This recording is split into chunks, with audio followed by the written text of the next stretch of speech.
Hello, beautiful souls. Welcome to Healing with Grace. It's Marissa Grace here. Over, I would say the last few months for sure, I've had a lot of people asking questions about energy vampires.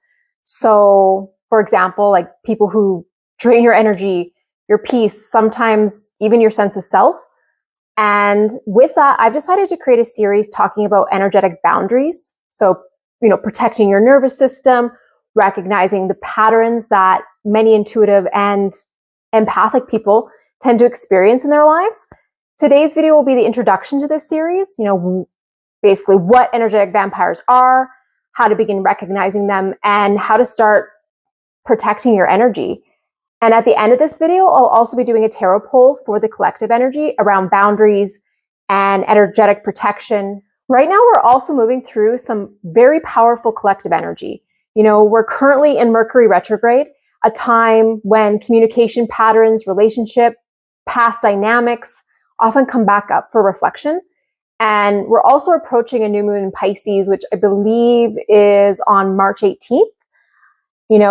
This tends to bring emotional clarity, intuition, and sometimes the release of energetic attachments that no longer align with who we're becoming. So the timing of this conversation feels very aligned.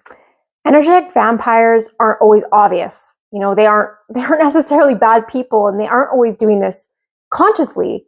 However, they are people who consistently take more energy than they give. You may notice this after, interacting with someone, feeling drained, anxious, guilty, or even, just emotionally exhausted. Your nervous system often recognizes it before your mind even does. Many sensitive, empathic, or intuitive people tend to attract these dynamics because they offer compassion, more likely to listen and have emotional presence. However, without boundaries, that openness can definitely be taken advantage of.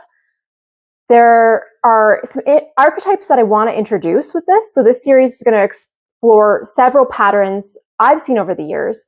For example, we have the needy clinger, someone who constantly demands emotional attention. We have the power position predator, someone who uses status or authority to access your energy. And we have the friendly opportunist, someone who appears supportive until you set boundaries. So in these next videos, we'll go deeper into each of these patterns and how to recognize them. One of the most important things to remember is this: your energy is sacred. Not everyone is entitled to your emotional availability, your time, or your presence. Healthy relationships feel reciprocal. You feel respected, safe, and able to be yourself. If you constantly feel drained or uneasy after interactions with someone, that is information that your body is giving you. And learning to listen to that signal is one of the most powerful forms of self-protection that you can have. So today I want to pull some tarot messages for the collective around boundaries, as well as around really energetic protection. If you've been noticing a certain relationship shifting lately, or feeling the need to reclaim your space, your energy, your resolve, this message may resonate for you. So let's get started. All right, so let's see. Angels, guardians, guides, ancestors, star family. Oh, my swivel chair is moving me away. I have to put my foot down. Repeat that. Guardian angels, ancestors, star family, divine, 5D family of the collective. What does the collective need to know about how to protect themselves from these energy vampires? How to protect their energy? Whoop. All right, we have two things that came out. We have the Four of Pentacles. We also have the Two of Pentacles. This is actually very fitting in terms of energy protection if you think about it. It's like hanging on and trying to... What I'm getting from this Four of Pentacles, it's like trying to hang on to the image of being a kind person, a good person, an empathic person, somebody who is there to support others, being, a giver. But it's also like learning how to hang on to your energy, and how do we balance? How do we balance being perceived as a kind, respectful, empathic person while still protecting our own energy and not draining ourselves. Because this Four of Pentacles is like, maybe you've overgiven too much before and you have drained yourself. And so it's like, maybe you've gone to the other extreme of where you kind of close yourself off from people because you have given too much before and you've been taken advantage of way too many times. So now it's just like, okay, I got to protect what energy I have left. I have to preserve what I have left. So it's a matter of finding balance in the physical realm of what you should be giving, when to give, when to receive, who to give to, who to not give to, when to say yes and when to say no. There's a book on boundaries. I can't remember the exact name. It's I just remember it was a red book. I think Henry Cloud. I just remember in the title it said when to say yes and how to say no. Saying no is very important. And I think we worry sometimes about, what if I lose certain friendships? What if people perceive me the wrong way when I say no? But you have to remember, keeping your energy intact is going to be important so you can give to those who actually truly value who you are, what you have to offer. What else do we need to know? What else does the collective need to know? I just saw on the bottom of the deck, the Ace of Cups. I should have showed that because it's like, protect your own heart space. Fill your own cup up first. Love yourself so that you can pour into others. We also have the Five of Swords. It's that mental battle that goes on within of like feeling that you have to give to people or being misled by those who want to take. So I think it's really important to remember that protecting your energy is going to allow you to have more clarity, because this is a swords card. So swords can be about the mind. Have more clarity on who you should allow in, who you shouldn't allow in, who you should and shouldn't allow in. If that didn't make any sense. All right. Bottom of the deck is strength.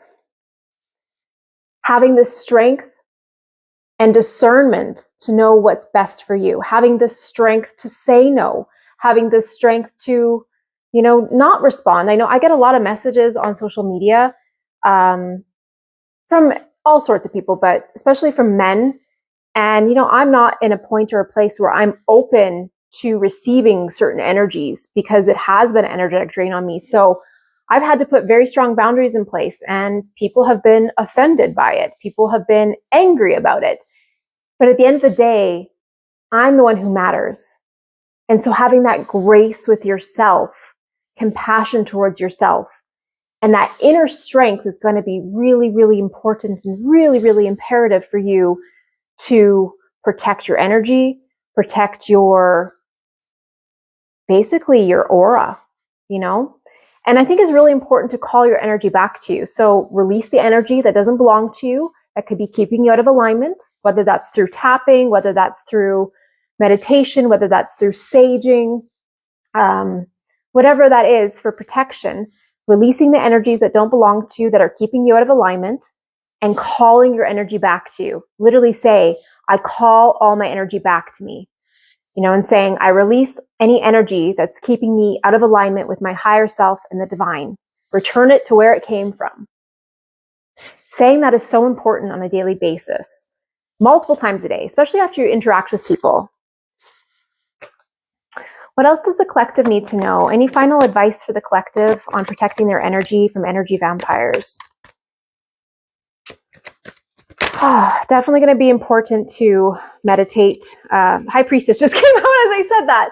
How fitting. The High Priestess, for me, I truly feel that this card is a card of connecting with your higher self, meditation, connecting with your 5D family, connecting with your intuition more than anything.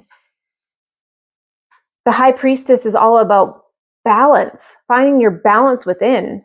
And that number 2 being about, self-love, compassion, really pouring into yourself. So, advice. If you're really struggling, if you're feeling the need to respond to everybody and everything and give your energy and your time to everybody, take a moment, take a few breaths, close your eyes, ask your higher self What do I need to know about this person in this situation? Because the biggest thing is to trust your instincts. Your instincts will not lead you astray. It's us second guessing our instincts. It's that second guessing the instincts and the intuition that usually causes that inner turmoil, that drains us, that causes us to get in the preservation mode because we've burnt out, or in the scarcity mode of like feeling we have to respond to everybody and everything because we'll lose people in our life.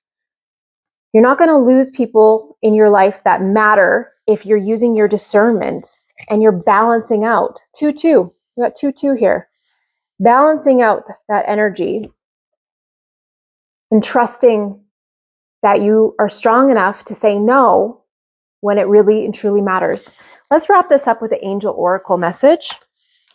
Now, bottom of the deck, Ace of Swords. Look at that. Clarity.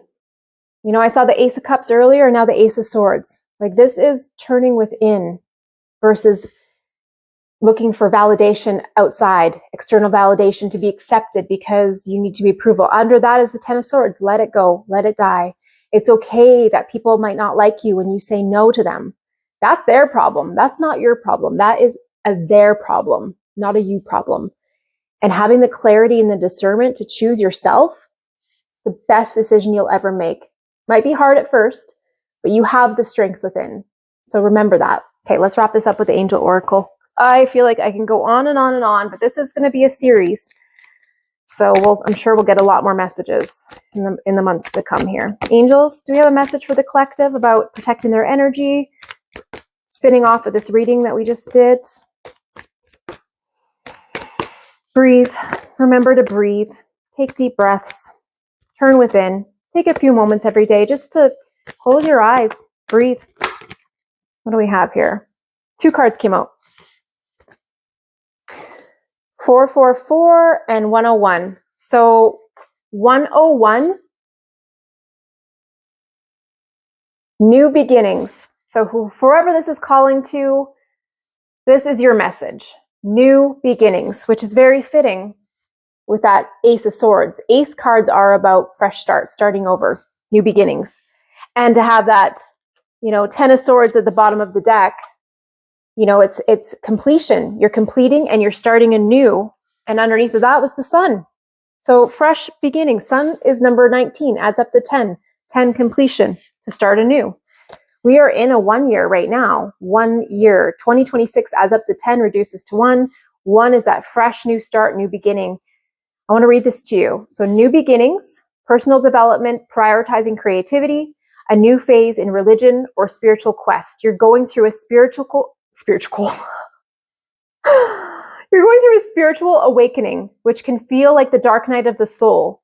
You're on the path to enlightenment, and this too shall pass. So it's very fitting to get that, 4 of Pentacles, the 5 of Swords. It's like that dark night of the soul, the 10 of Swords. You're completing that dark night of the soul. You're recognizing, gosh, giving my energy to everybody has been super draining and depleting. I don't know who to trust anymore. I don't know who to give it to. I don't know if I can trust my own intuition, my own instincts. Let that phase die so that you can start anew. We have 101, 10 and 1. 10 is ending that cycle. 1 is starting the new cycle. You can trust this. This message is for you. Claim it. Claim it now. Claim that you are starting a new beginning, that you are choosing yourself, that you matter. You matter more than what anybody thinks. 444 affection. If this is calling to you, please claim it. 444 below. Overcoming obstacles, soulmates, romance, affection, support, and comfort. Your level of self-control is sufficient to make things right. On the horizon is the possibility of beginning a new romantic or platonic friendship, as well as a chance to begin life anew with a person from the past. Everything will fall into place. This is very fitting with the fact that, if I can find it, we had gotten the 4 of Pentacles at the start of the reading. 4 is all about stability. You're stepping into a time of stabilizing your energy. With your boundaries, you're going to stabilize. You're going to have more balance in your life. That 4 energy is support from your higher self and the divine. The strength to be able to choose yourself, basically. For the first time in your life, you're choosing yourself and you're not feeling guilty about it. You're ending these tough cycles. You're starting anew with clarity and discernment. And with that is the sun, celebration, happiness, joy, peace. Oh, I'm so excited for you. And I'm excited to continue with this series. So claim this energy. If anything called to you, claim it down below, affirm it to yourself, and excited to continue on with this and see what comes forth next. So sending you all lots of love and light. Take care.